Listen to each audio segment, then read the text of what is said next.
Welcome to another episode of Investment Stories, where we dive deep into the minds and methods of the greatest investors in history.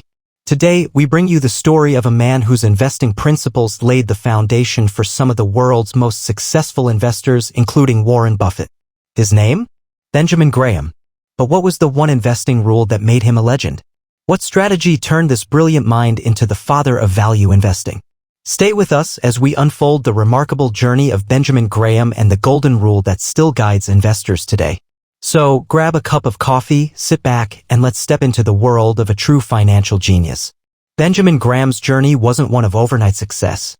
Born in 1894 in London, Graham moved to New York with his family when he was still a child. His early years were comfortable, his father was a successful businessman, and the family lived well. But tragedy struck when Graham was just 9 years old.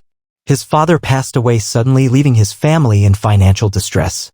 They went from prosperity to near poverty in a matter of years.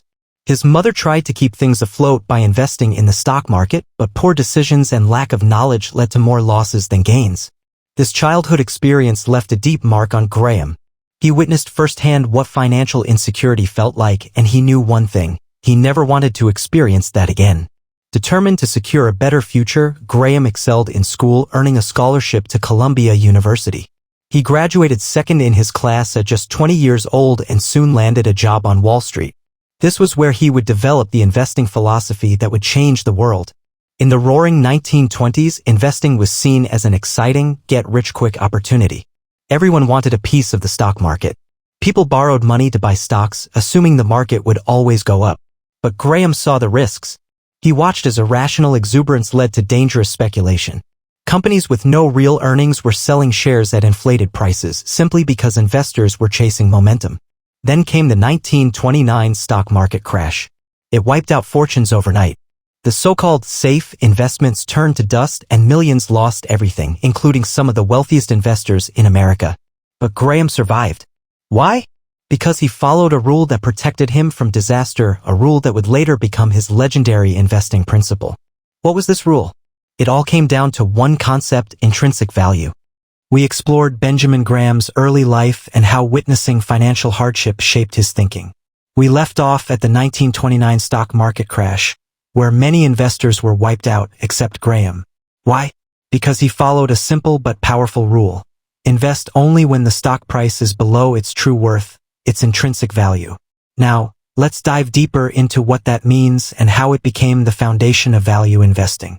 After surviving the Great Depression, Graham became obsessed with finding a way to protect investors from speculation and irrational market behavior. He believed that most people weren't investing, they were gambling, hoping stock prices would rise without understanding the business behind them. Graham asked a simple question: what is a stock really worth? Most people assumed a stock was worth whatever price it was trading at. But Graham disagreed. He argued that a company's real value, or intrinsic value, was based on tangible factors: the company's assets, cash, factories, equipment, inventory, its earnings and profitability over time, the dividends it paid to shareholders, its financial stability, low debt, strong cash flow.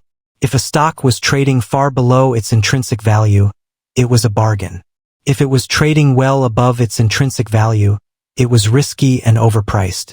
Graham's golden rule became clear: always buy stocks when they are undervalued, never when they are overhyped. This was the birth of value investing. But there was one more key ingredient: the margin of safety. Graham understood that no investor, no matter how skilled, could predict the future with certainty. Even well-researched stocks could decline in value due to unexpected events: wars, recessions, industry disruptions. So he introduced a safety net. Never buy a stock unless it's trading at a significant discount to its intrinsic value. For example, if a stock's real worth, based on assets and earnings, was $50 per share, Graham wouldn't buy it for $50 or even $45. He would wait until the market undervalued it, perhaps at $30 or $35. Why? Because that built-in discount created a margin of safety. Even if the stock price dropped further, the investor would still have room to recover losses. This rule became the backbone of intelligent investing, protecting investors from overpaying and reducing risk while maximizing returns. Graham's investment philosophy was groundbreaking, but it needed a champion, someone who would prove it worked over the long run. Enter Warren Buffett. In 1950, a young Buffett studied under Graham at Columbia Business School. He was fascinated by Graham's teachings and later said, "The best book on investing ever written is The Intelligent Investor by Benjamin Graham." Buffett took Graham's principles and built Berkshire Hathaway, one of the most successful investment companies in history. But here's the twist: Buffett eventually modified Graham's rule. Instead of just looking for undervalued stocks, Buffett focused on great businesses at fair prices, a lesson he learned from another legend, Charlie Munger. Still, at the core of Buffett's strategy is Graham's original rule.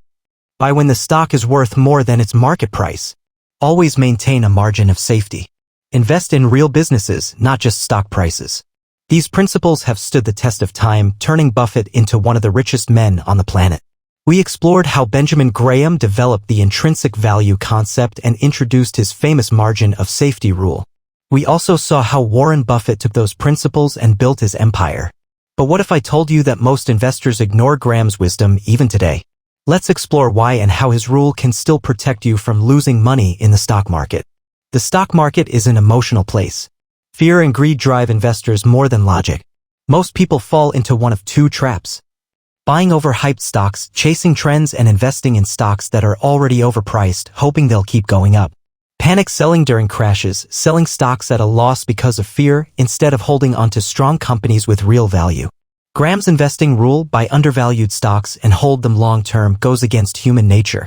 It requires patience, discipline, and the ability to ignore market noise. Let's take a real example to see how Graham's rule works in practice. Imagine two investors, John and Sarah. John follows market hype. In 1999, he buys tech stocks at their peak. Stocks like Cisco, Pets.com, and Yahoo are all the rage.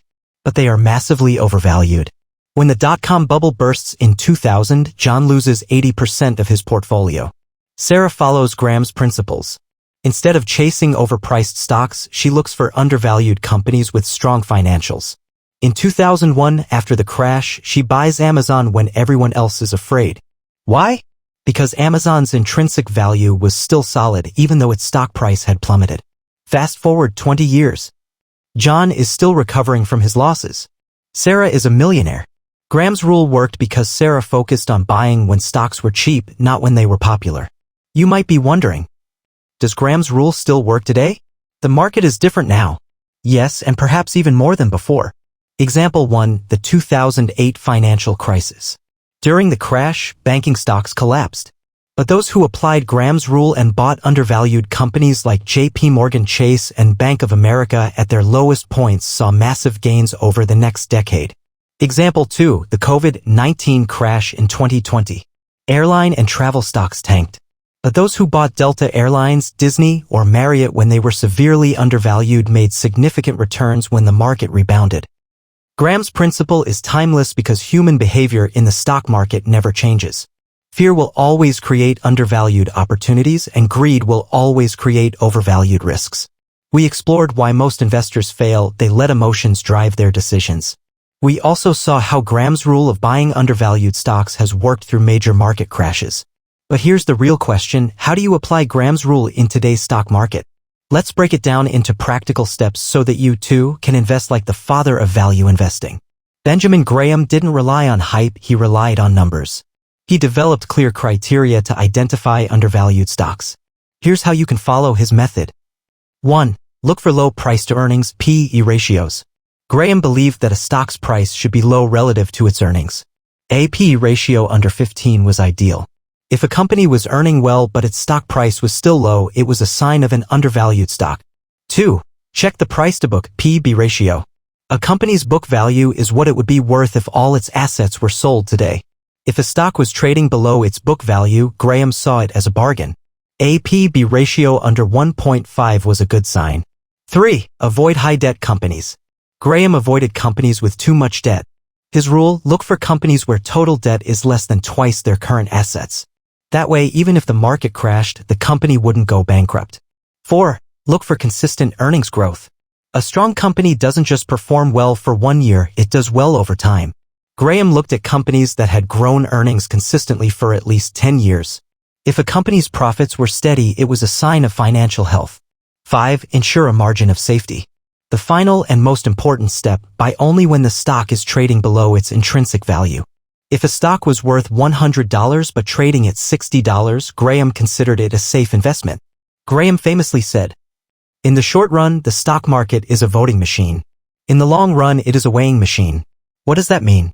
In the short term, stocks rise and fall based on popularity, like votes in an election. Hype and trends cause prices to swing wildly. But in the long run, a company's real value always wins. If a company is profitable, well-managed, and financially strong, its stock price will eventually reflect its true worth. This is why Graham's strategy requires patience. You won't get rich overnight. But if you stick to buying undervalued stocks, time will reward you. Graham's students, including Warren Buffett, knew that compounding was the key to wealth. Imagine investing $10,000 in an undervalued stock that grows at 12% per year. In 10 years, that money becomes $31,000. In 20 years, it becomes $96,000. In 30 years, it becomes $300,000. By simply following Graham's rule and reinvesting profits, investors can turn small amounts into millions over time. We covered how to find undervalued stocks using Graham's method and why patience is key in value investing. Now, let's wrap up by looking at real-life success stories, common mistakes to avoid, and the lasting legacy of Benjamin Graham. Graham's value investing rule has helped many investors turn small fortunes into massive wealth. Let's look at 2 real-life examples. 1. Warren Buffett and Coca-Cola, 1988.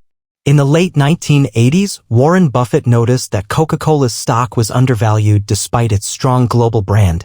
Following Graham's rule, he bought $1 billion worth of Coca-Cola shares when the stock was trading below its intrinsic value. Fast forward to today, Buffett's Coca-Cola investment is worth over $25 billion and still pays huge dividends. 2. Seth Klarman and Bopos Group. Seth Klarman, a billionaire investor, is considered one of Graham's greatest disciples. His hedge fund, Bopos Group, has returned over 20% annually for decades using value investing. Klarman focuses only on stocks that offer a huge margin of safety, just like Graham taught. Even smart investors can ignore Graham's wisdom when greed takes over. Here are the biggest mistakes that cause people to lose money. 1. Buying over hyped stocks. Every few years, the market gets obsessed with certain stocks, tech bubbles, cryptocurrency booms, meme stocks. If a stock is skyrocketing in price without real earnings growth, it's speculation, not investing. 2. Ignoring the margin of safety. Investors get impatient and buy stocks too soon instead of waiting for a good discount. Graham always waited for the market to undervalue stocks before buying. 3. Letting emotions control investing.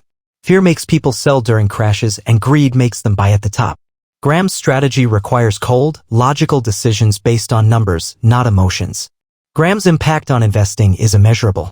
His principles have shaped the world's greatest investors and continue to guide smart investors today. His books, The Intelligent Investor and Security Analysis, are still must-reads for anyone serious about investing. His ideas about value investing, intrinsic value, and margin of safety remain the foundation of intelligent investing. His most famous student, Warren Buffett, took Graham's principles and became one of the richest men on earth. So, what can we learn from Benjamin Graham? Patience beats hype. Buying undervalued stocks is safer than chasing trends.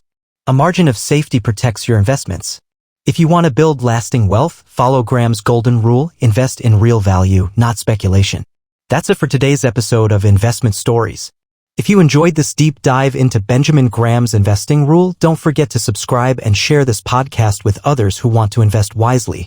Until next time, invest smart, stay patient, and remember, the market is a weighing machine in the long run.